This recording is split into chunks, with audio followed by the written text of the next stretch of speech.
Buenas tardes y bienvenidos a otro contexto de martes. Hoy hablaremos sobre las adicciones comportamentales, esas relacionadas a la internet, a las redes sociales, a las pantallas y que no solo afectan a niños y adolescentes.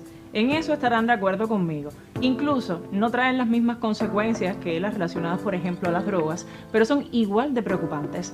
Sobre este tema vamos a hablar y seguramente afecta a personas que son allegadas a usted, así que quédese con nosotros. Ya vamos con nuestro video portada, la reseña que abre las puertas a este contexto.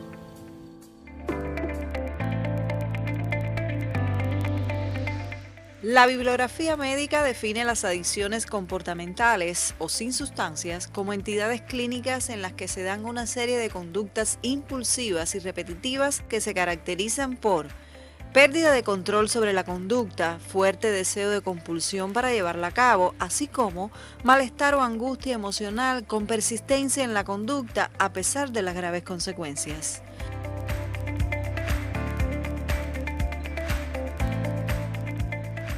Es un fenómeno que ha ido en aumento. Según la Organización Mundial de la Salud, un cuarto de la población padece algún tipo de trastorno de conducta incontrolada vinculado a las adicciones sociales. Dentro de las más aceptadas por las investigaciones están la adicción al juego patológico, a los videojuegos, las compras al sexo y a las redes sociales.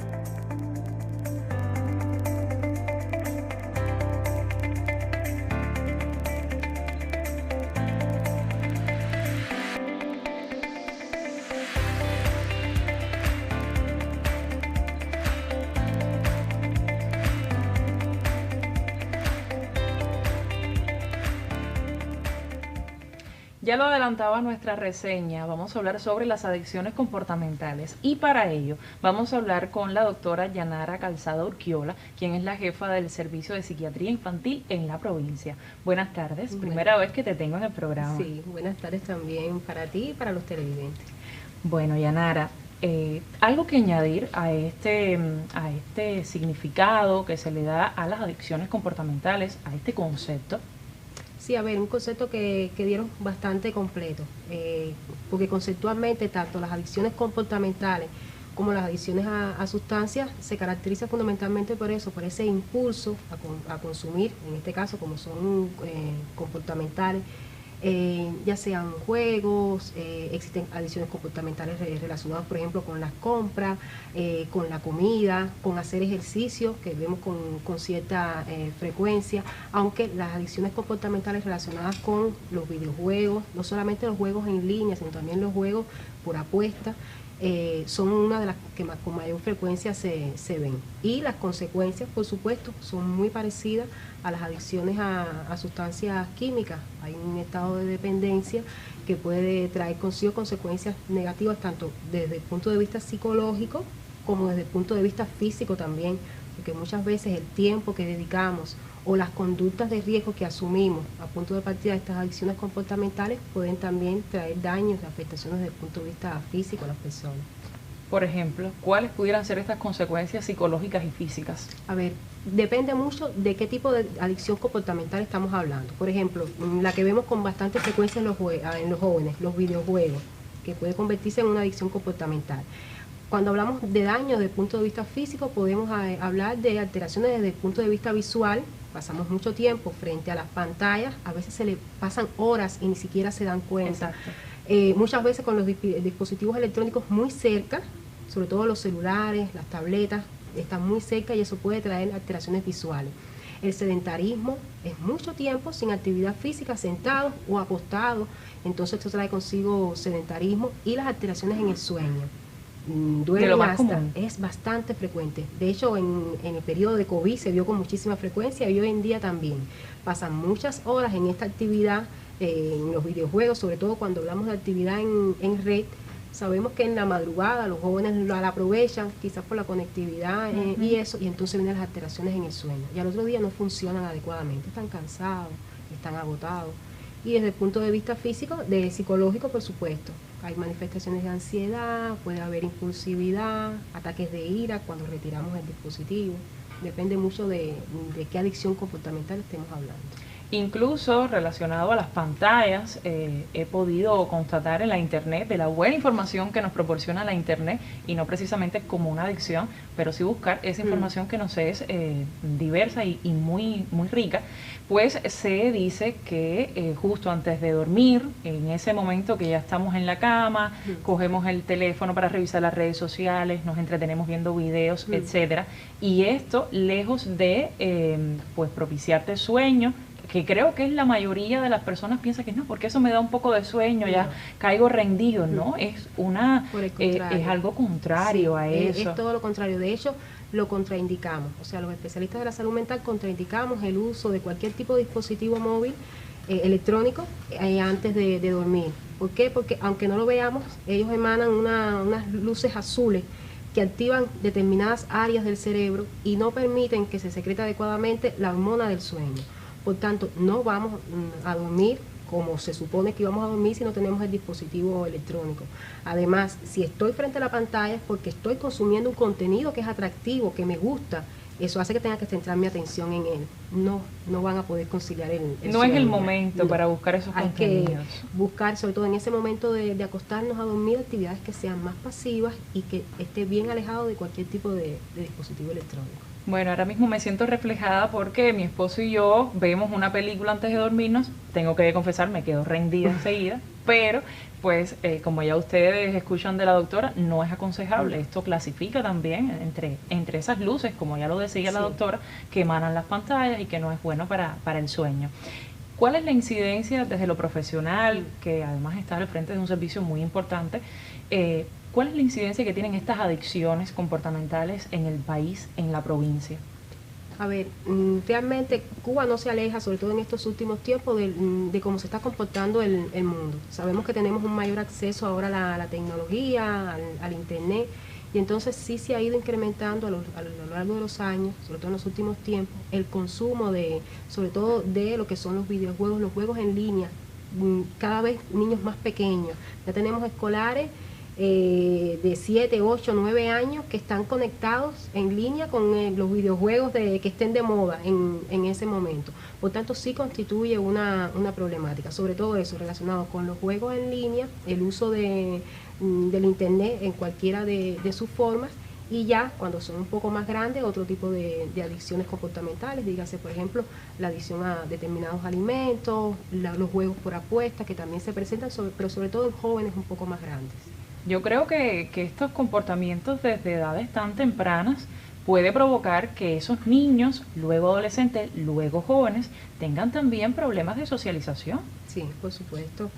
Son muchas horas las que pasas en ese juego compulsivo, podríamos llamarle así, y nos vamos aislando poquito a poco del mundo. Vamos disfrutando más estar en su área de confort, quizás en su habitación, en su casa, y entonces evitan lo que es el contacto con otros niños, con otros jóvenes. Entonces cuando salen a la sociedad no tienen las habilidades sociales suficientes como para enfrentarse a la sociedad y prefieren entonces volverse a aislar. Y por supuesto que las consecuencias van a ser desde el punto de vista social y psicológico negativas para esos jóvenes.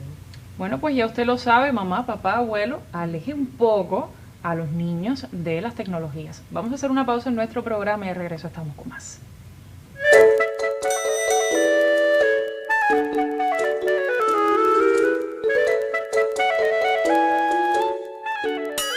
Aunque bien, no sé leer. Me gusta que mi papá me lea junto a mamá los libros que ves aquí. La historieta del Mambí, un ratón come galletas, una robita quieta y la gata que enloquece. Cada página me ofrece un mundo por descubrir, una aventura a vivir. Corro, salto, lucho y creo en cada línea. La bibliografía especializada define a las emociones como una alteración del ánimo acompañada de cierta conmoción somática.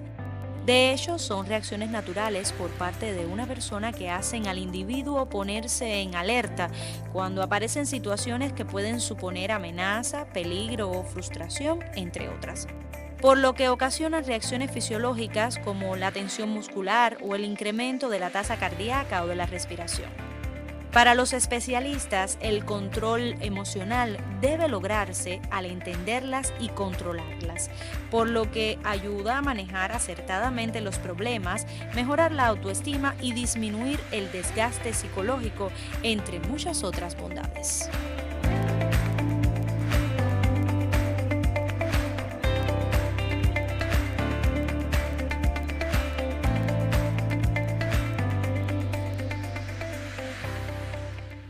Continuamos hablando sobre estas adicciones, como ha catalogado también la OMS, adicciones sin drogas, a estas adicciones conductuales.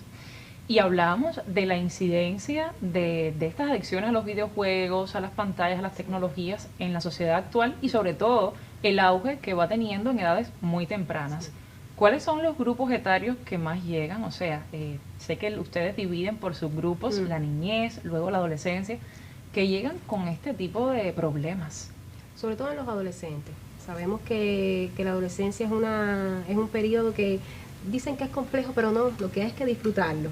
Pero sobre todo a esa edad, ese joven quiere esa independencia, esa autonomía, y se guía mucho por lo que dice el grupo, por las actividades que realiza el grupo. Y entonces por eso es que la mayor incidencia se encuentra en ese grupo etario. O sea, los adolescentes consumen mucho, por ejemplo, videojuegos, estos juegos en línea, y es por ellos donde más, en este grupo etario donde más se presenta.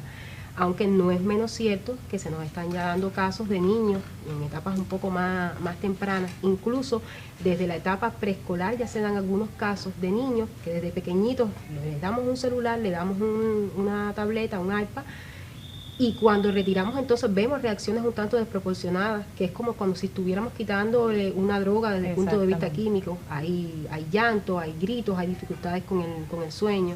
O sea que la edad cada vez ha bajado un tanto en la aparición de este tipo de adicciones. ¿Cuáles son las consecuencias a largo plazo para esto? Ya mencionábamos algunas en el momento anterior del programa. Consecuencias a largo plazo, ¿cómo debe actuar la familia para enfrentar esto, Yanara? A ver, entre las consecuencias a largo plazo depende mucho, por supuesto, de la edad.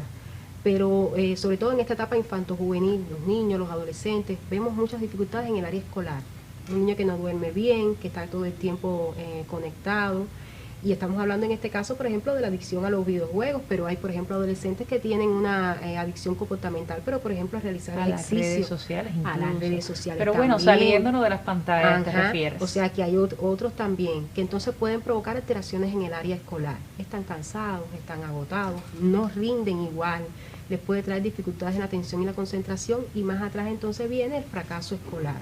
Igual para el joven que ya está insertado en el área laboral, está cansado también, está agotado, comienzan las ausencias, el rendimiento en el área laboral comienza a disminuir y entonces abandona el trabajo, quiere ir a buscar otro que quizás no sea el ideal o el que más le guste, pero logra ajustarse a los horarios de vida que tiene, porque los estilos de vida muchas veces cambian.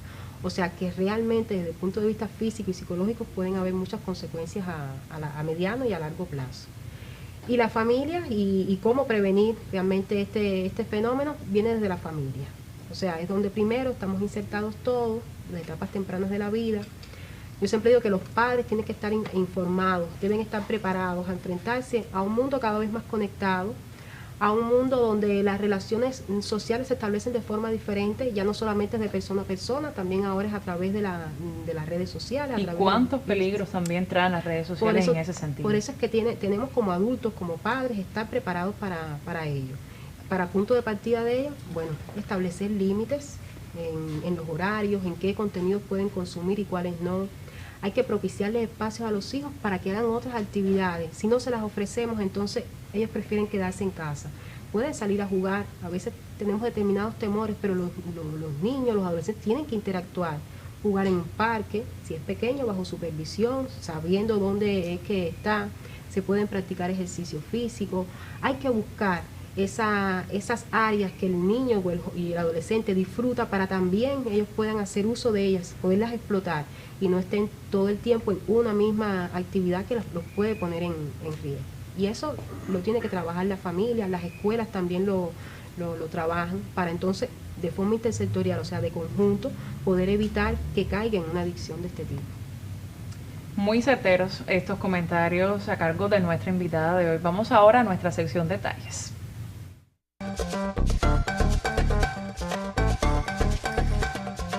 La Asociación Culinaria Nacional tuvo la idea brillante de elaborar un curso de verano para niños. Estos cursos tienen una duración de un mes. Los padres pueden venir con los niños. Se hace una matrícula para niños de 6 a 11 años, es gratuito.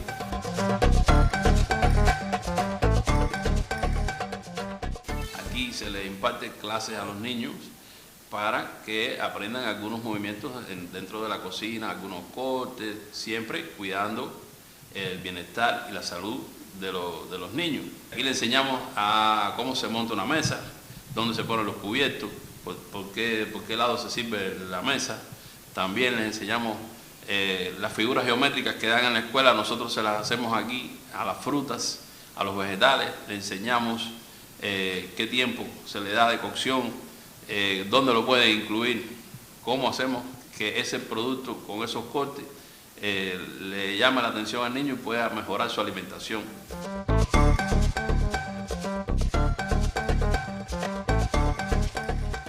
Y es todos los sábados a partir de las 9 de la mañana. Muy buena aceptación ha tenido el curso a nivel nacional y los padres están muy contentos con los niños y con los trabajadores de aquí de la Asociación Culinaria. Espero que usted, mamá o papá que tiene a su niño en la casa, y esto es una opción más, además de parque de diversiones, nosotros aquí con el corazón le vamos a enseñar a tu niño todo lo que podemos hacer en cuanto a servicio y algunas cosas de cocina que le va a servir para la vida útil.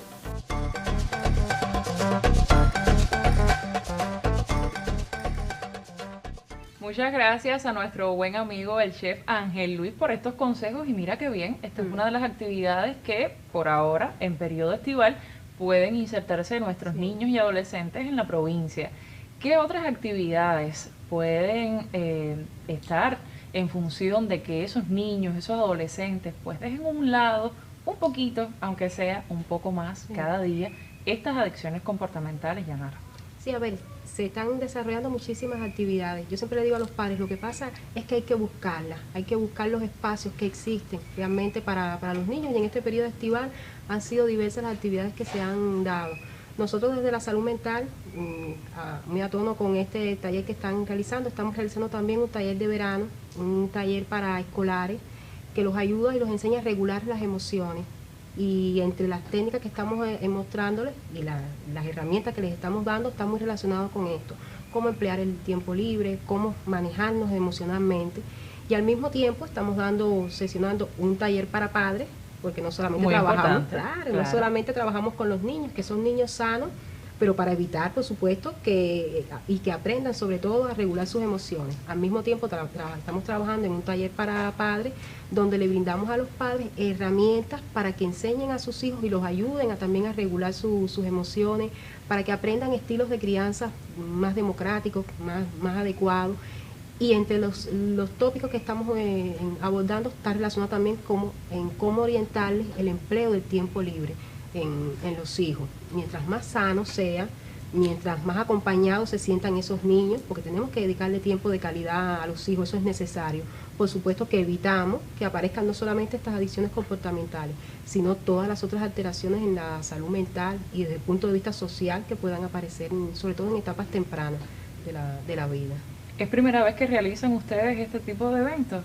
No, siempre a lo largo del año vamos sesionando diferentes talleres. Antes se le conocía como escuelas de padres, por ejemplo, ahora son talleres de orientación para padres. Depende, por ejemplo, ahora estamos trabajando con escolares, pero trabajamos también con adolescentes, siempre de conjunto. Trabajamos con la familia y trabajamos con los niños y los adolescentes. Pero lo realizamos nosotros, y también en las diferentes áreas de salud también se han desarrollado diferentes actividades, diferentes talleres. Pero ustedes van a una escuela específica o abren una convocatoria y a través de las redes sociales, o cómo es la divulgación sobre esto, me interesa mucho y estoy Sí. segura que a muchos televidentes también. Depende de los objetivos específicos del taller. Algunos los desarrollamos en las propias escuelas, a veces por iniciativa o por solicitud del centro educacional por determinada problemática que pueden estar presentando, y otras veces porque nosotros como especialistas hemos identificado determinadas problemáticas y entonces vamos y trabajamos en las escuelas. Otras veces trabajamos con pacientes propiamente dichos y en dependencia de la patología, entonces son citados para estos talleres, o como ahora, que es para pacientes, para personas sanas, o sea, no pacientes, un taller de verano, se presenta, se pone a través de los diferentes canales y se van presentando ahí las familias que van a recibir los talleres. Seguimos hablando de estas edades tempranas porque creo que todo se puede evitar a tiempo, como son estas adicciones. ¿Cuáles son esas señales de alarma cuando un padre o un familiar decide, bueno, pues esto se ha convertido en una adicción y se me sale de las manos, para entonces acudir a un especialista como los que ustedes tienen en el centro? ¿Cuáles son esas señales de alarma para que nuestros televidentes puedan identificarlas? Sí. A ver, las familias sobre todo lo pueden identificar cuando se producen cambios en el comportamiento de su hijo, o sea, cuando el comportamiento habitual de su hijo comienza a recibir cambios y lo vemos que está relacionado con alguna conducta repetitiva que está asumiendo, eso los debe poner en alerta, puede decir, bueno, está ocurriendo algo. Cuando desde el punto de vista físico estamos viendo algunas alteraciones, por ejemplo, si es una adicción a las pantallas, ya vemos que hay problemas en la visión, hay cuadros de cefalea intensa y lo relacionamos con el uso de la pantalla. Pero si, por ejemplo, está relacionado con la realización excesiva de ejercicio físico, sabemos que a veces esos ejercicios no son bien asesorados, no son en un lugar ni con la frecuencia ni la intensidad de vida, puede traer también consecuencias desde el punto de vista físico para sus hijos. Entonces eso los puede poner en alerta. Y cuando hay cambios desde el punto de vista psicológico, o sea, los vemos más irritados de lo habitual, los vemos muy ansiosos, agresivos. Cuando quitamos el estímulo, seguimos con las pantallas, que es un ejemplo que es bastante fácil de asimilar. Cuando retiro el celular, o cuando dejo de darle determinado alimento, si la adicción comportamental está relacionada con ese alimento, provoca episodios de explosividad, de agresividad. Bueno, esto fue causa-efecto, y cuando se va repitiendo en el tiempo, ya ponen alerta a la familia. Bueno, puede ser esta la causa por la cual está asumiendo este tipo de conducta. Entonces, ante situaciones como esas y ante preocupaciones que a veces surgen, porque el tiempo que dedica a esa actividad es mayor que el adecuado, sustituye la actividad de juego con otros niños, con otros jóvenes por estar en ese tipo de actividad, ya eso puede poner en alerta a las familias en sentido general.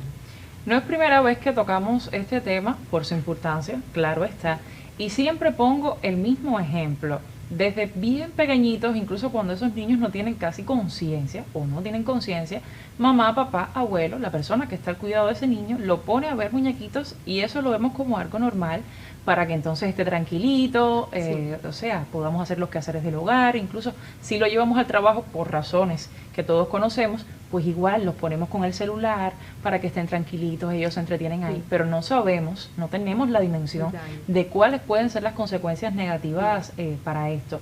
Y conozco personas allegadas que tienen a niños en estas situaciones, incluso con las características que describes de la agresividad. Cuando les retiran el dispositivo móvil, incluso se han creado cuentas en las redes sociales de esto. Usted que nos está mirando seguramente conoce a alguien y puede que lo tenga en la familia, incluso niños de 7, 8, hasta 10 o 12 años con cuentas en las redes sociales. Esto, bien peligroso, incluso sin supervisión por un mayor, incluso le compramos un celular a ese niño, que es algo importante, pero no tan pequeños. ¿Cómo lidiar con esto, Yanara, desde el punto de vista de los peligros que traen las redes sociales?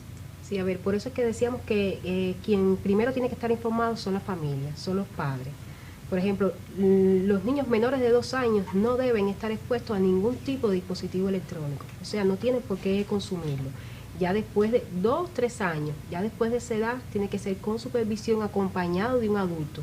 Todo tiene, el tiempo que va a pasar el niño depende realmente de la edad y el dispositivo electrónico que va a utilizar.